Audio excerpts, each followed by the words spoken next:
ভোটের সময় বুথের সামনে বোমা ফেলে ছাপ্পা মেরে আমার ছেলেরা 60% ভোট আপনার পকেটে ঢুকিয়ে দিয়েছিল।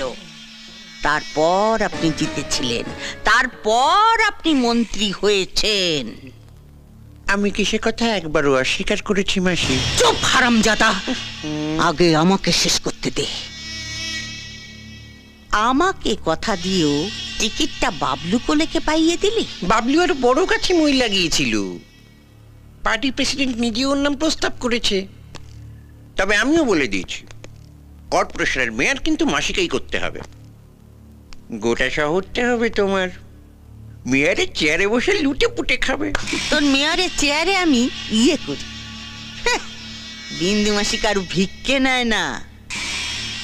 আপনার পার্টি আমাকে টিকিট দিক বা না দিক, ভোটে আমি দাঁড়াচ্ছি ওই বাবলু কোলের বিপক্ষে।